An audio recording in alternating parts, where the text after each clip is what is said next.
Sergio Perez is gradually but undeniably transforming into one of the most underperforming drivers among the top teams in Formula One.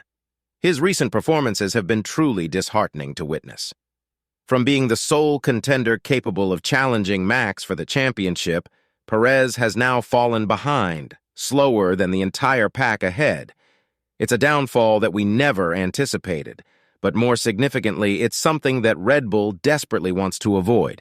As other teams pick up the pace, Perez's lackluster performance becomes a cause for concern, particularly for the team. Perez signed a contract with Red Bull back in 2022, following his victory at the Monaco GP. Unfortunately, not much has changed since then. The initial races seemed to favor Perez, as he triumphed on a couple of street circuits and confidently claimed his ability to fight for the championship alongside Max. However, his competitiveness has since vanished into thin air, leaving him struggling to keep up with the Dutchman, who perfectly demonstrates how the Red Bull machine should be driven. To compound matters, Perez has failed to qualify in Q3 for 3 consecutive races. In contrast, Russell showcased his remarkable skills, pushing the limits of the W14 as he started from P12 and finished an impressive P3 in Barcelona. Meanwhile, Perez was nowhere to be found, languishing behind at P4. The same scenario repeated itself in Montreal, where Perez couldn't even come close to challenging the Ferraris, let alone Hamilton or Alonso. He settled for a P6 finish, thanks in part to a fortuitous safety car intervention that played both in his favor and against him. These instances highlight how far off the mark he is from our expectations. What's even more concerning for Perez is the growing possibility of Red Bull considering his replacement. The rest of the grid has finally found the right development path, and as Red Bull faces the consequences of their budget cap breach, the dynamics of the Constructors' Championship could shift swiftly. Helmut Marko hasn't hesitated to remind Perez that the team's ultimate goal is not to have 2 drivers fighting for the championship, but to have both drivers consistently finishing at the top of the standings, ultimately securing the Constructors' Championship as early as possible. Unfortunately, Perez seems to be taking an extreme approach to this issue, struggling to secure competitive positions early in the season. His hopes for a fresh start in the race prior to its beginning were dashed, and he dismissed Horner and Marko's reminders as foolish. It's vital for him to shift his focus away from his championship dreams, which are far from reality, and concentrate on the team's ultimate objective. Disappointingly, Perez's performance in 2023 has been lackluster. Despite his initial excitement before the race, stating that he wanted a fresh start and acknowledging his mistakes in Monaco and Barcelona, he has once again experienced a weekend of poor results. It's his 3rd consecutive weekend of failing to enter Q3. Drivers like McLaren and Haas have outperformed him, and although Perez manages to finish ahead of them, his starting position from far behind makes it even more challenging to make progress through the field. In contrast, his teammates have had no issues with their starting spots, winning races from P9 and finishing second after starting from P15.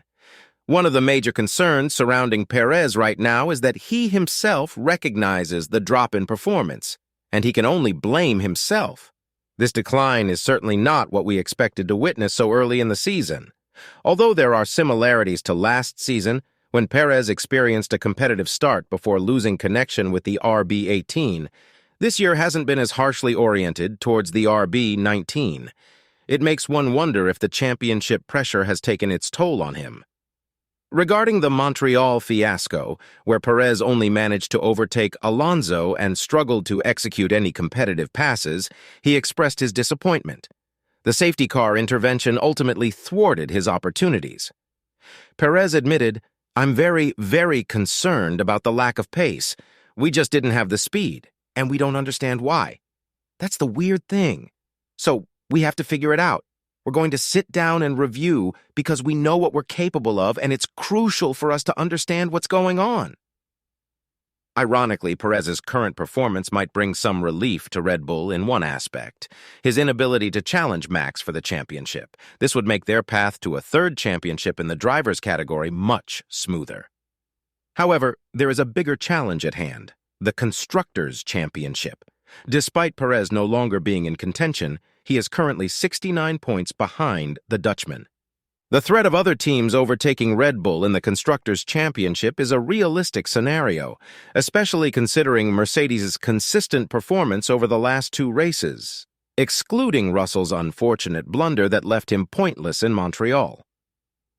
Alonso was also asked whether he believes he could challenge Perez for the number 2 spot in the Drivers' Championship. The Aston Martin driver dreams of it after experiencing a renaissance period within the Silverstone-based squad. His response was a resounding yes. All the odds seem stacked against Perez at the moment. While it may be viewed as bad news for him, Red Bull could potentially find a replacement. However, finding a young driver who is willing to accept the role of supporting Max's championship aspirations while waiting for his retirement won't be an easy task. Tsunoda has shown significant growth and maturity, and Norris will always be a target for Red Bull whenever the opportunity arises. The ongoing turmoil at McLaren could see the young superstar changing teams sooner than expected, especially if they can promise him equal treatment alongside Max. The current situation places Perez's seat in jeopardy, particularly if his performance continues to decline in the upcoming races. Furthermore, when the budget cap penalties come into play, things could worsen for the Mexican driver. Red Bull does not tolerate inconsistency as demonstrated in Gasly's treatment in 2019. Perez is currently costing the team a considerable number of points and jeopardizing their chances of securing the Constructors' Championship early in the season. We have yet to see how his fate will unfold, but if he wishes to remain in Formula One, he must rediscover his pace and demonstrate that he is more than just a number 2 driver. At present, he isn't even in contention for the title of the second-best driver on the grid, let alone within his own team.